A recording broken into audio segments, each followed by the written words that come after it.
There was a time when humanity lived closer to divine law, a time when the stars were not seen as decoration, but as instruction, a time when the soul was understood, the body was honored, and life itself was aligned with cosmic order.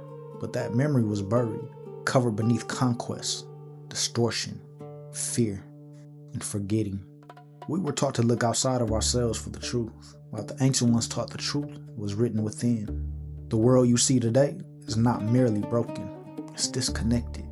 Disconnected from spirit, disconnected from nature, disconnected from divine balance. And yet beneath the dust of ages, beneath the silence of stone, the teachings remain, waiting for those with the eyes to see, waiting for those with the soul memory to remember. This is the Book of the Neteru. The Neteru were never meant to be reduced to myths. They were living principles, divine intelligences, sacred powers through which existence itself was understood. In the temples of Kemet, wisdom was not entertainment, it was initiation. Symbol was science, ritual was technology, architecture was alignment, and the human being was seen not as ordinary flesh, but as a vessel of cosmic potential. Every wall spoke, every symbol encoded law, every temple mirrored heaven.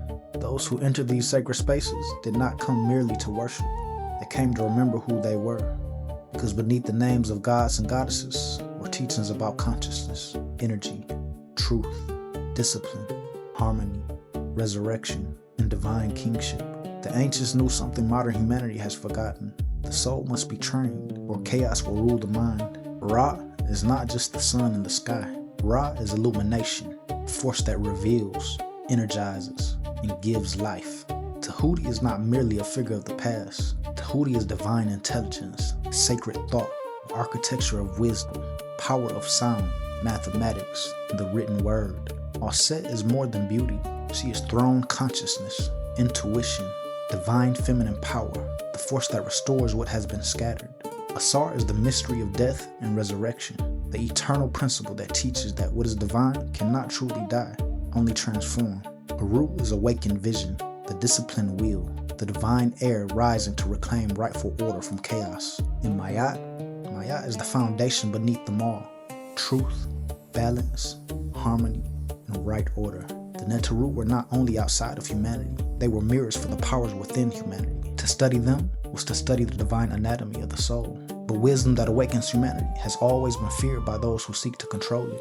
A people who know their divinity are difficult to enslave. A people who understand cosmic law are difficult to deceive. A people who remember their sacred origin cannot easily be made to bow before a false power. So the teachings were fragmented. Symbols were stripped of their depth.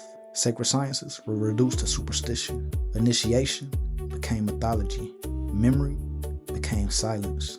Humanity fell deeper into material obsession, spiritual amnesia, and inverted values. The temple within was abandoned, and chaos entered where order had once stood. But truth does not die because it is hidden. It waits. The temples of Kemet were not built randomly. They were bodies of knowledge in stone. Their pillars reflected stability. Their chambers reflected transformation. Their alignments reflected the heavens.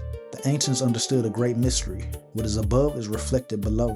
What is within shapes what is without. The path of awakening was never simply intellectual.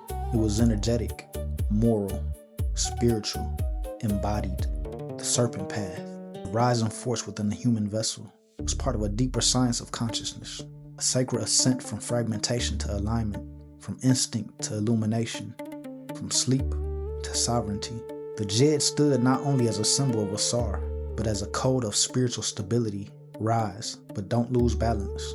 Gain power, but remain aligned. Open, but remain rooted in truth. Without Mayat, power becomes corruption. Without discipline, insight becomes delusion. Without purification, energy becomes chaos. The true initiate did not chase power for ego. The true initiate prepared the vessel so divine force could move through them cleanly. A sacred text does more than inform. It activates. There are books that entertain the mind, and there are books that disturb the soul. The Book of the Neteru is a doorway, a remembering device, a call back into divine study. Each teaching whispers the same truth. You weren't born merely to survive a fallen world. You were born to remember divine order, embody sacred truth, and become a living force of restoration. The wisdom isn't returning because it's trendy. It's returning because the hour demands it. Humanity stands at the edge of another great choice: deeper forgetfulness or remembrance. The restoration of Mayat doesn't begin in governments. It begins in the soul. It begins when a person chooses truth over comfort, discipline over distraction, alignment over chaos, purpose over programming. To walk with Mayat is to measure your thoughts, your words, your intentions, your relationships, your creations, and your actions against divine order. Are you truthful? Are you balanced? Are you bringing harmony or feeding confusion? Are you building life or draining it? The ancients understood that civilization rises or falls according to the inner condition of its people. A corrupted soul cannot create a just world. A distracted people cannot protect sacred knowledge. A broken inner kingdom will always produce outer disorder. This is why the teachings matter now, not as decoration, but as blueprint. The Neteru call humanity to rise higher, not into fantasy, but into sacred responsibility, to live truth, to restore balance, to embody wisdom, to become a keeper of the flame. The old memory is stirring. The stone remembers. The blood remembers. The soul remembers. What was hidden is rising. What was buried is speaking. What was forgotten is calling its children home. The teachings of the Neteru were never truly lost. They were waiting for the age in which humanity would need them again. And that age is now. Enter the temple. Study the symbols. Refine the vessel. Restore Mayat. Let wisdom become breath. Let truth become backbone. Let divine memory become action. Because the future will not be healed by those who remain asleep. It will be rebuilt by those who remember. This isn't the end of the teaching. This is the return of it. The Book of the Neteru has opened.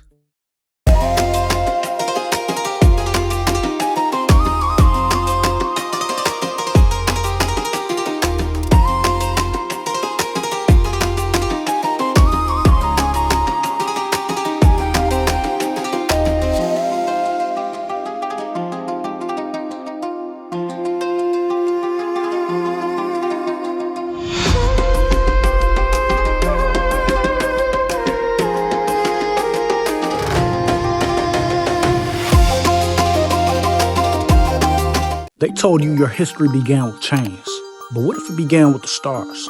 You feel it for a reason. The dreams, the visions, the connection to something ancient, something powerful, because it's in your blood.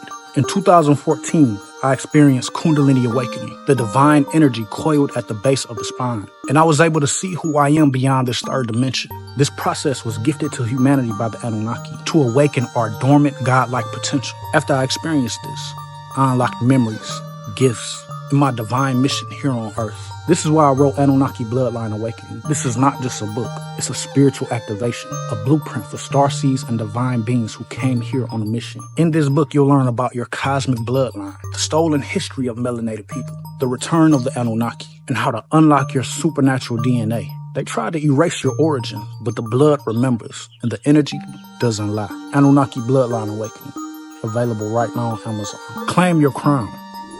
Awaken your power. You didn't just descend from kings. You descended from the gods.